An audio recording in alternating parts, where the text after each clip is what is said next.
Good morning mga ka-farmers. So for today's video ay ayan, mag-harvest na tayo bukas kung hindi uulan. So yan lang talaga yung medyo pigado ka-farmers.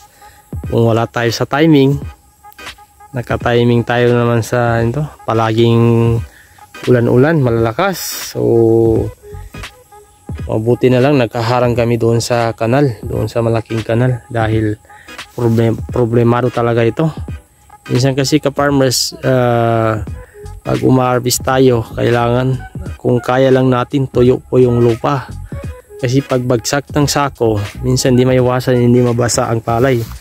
So mga dahilan po din yan na binabawasan ng ating buyer yung ating palay, bawas pa sa timbang, presyo, dahil po sa wet rice. So ganyan nangyayari.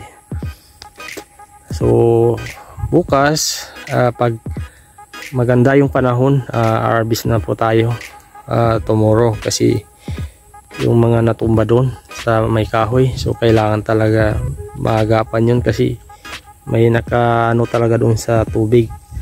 So yan po yung triple to natin ka-farmers. O maganda rin po talaga yung triple to kung tamang pag-aalaga lang. So ito sa amin kadalasan tinatanim po ng tao ay triple to, dahil din sa production. So yan naman talaga yung talagang hangad natin bilang farmers, ay makakaani tayo ng marami. So yung iba naman, habol nila yung maganda yung presyo, malambot yung kanin, nasa 160 sila or 440, mga ganyan. So maraming pagbibilian po about variety ng palay. So nakadepende po yan sa farmers sa porsonada ninyo at saka kung anong gusto ninyo na variety. So mayroon talagang mga lupa na hindi bagay sa kanya yung ganitong variety, at saka may mga lupa na kailangan ng mabilisan, maani. May mga 100 days, may mga 95 days. Meron naman mga sobra sa mga siguro 115 to 110, ganyan. So mga ibang variety po yun pang matagalan. So yan po mga ka-farmers. So maraming klase dito sa pagtatanim ng palay ang tinitignan natin, mga anggulo, kung ano yung mga portion na doon tayo makakakuha ng magandang production. So hindi maiwasan yan, minsan nalulugi yung farmers dahil maganda yung pangsimula niya. So nagkakasakit naman during the time na lumalabas na po yung bunga dahil po sa stem borer. So mga isa rin yan tinitignan ng pagpa-farm dito sa palay ka-farmers. So may mga variety ba na mahina sa sakit, ganyan. So kanya-kanya po yan mga type sa pagpipili ng variety. So ito sa amin kadalasan dito triple to. So karamihan talaga triple to. So pumipili lang sila kung may barako, mayroon long ping, ano tawag yan, yung hindi po barako. So yung sa amin hindi po yan barako. So madali po yan. Siguro yung palay ko nasa 75 days, ngayon 76 yan.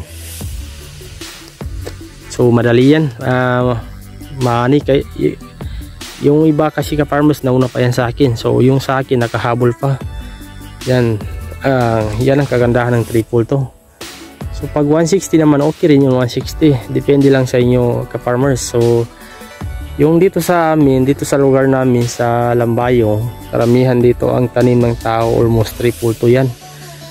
Kung nag-aalis sila dyan, nasa 64 sila. Maganda yung 64, uso dito sa amin ngayon, 64 at saka 440. Pero almost triple to yung karamihan, kasi alam nyo naman yung triple to, talagang kung naka-timing kayo, nakatsamba kayo na walang sakit yung palay, walang namatay, talagang bibigay talaga ng magandang ani yan, triple to.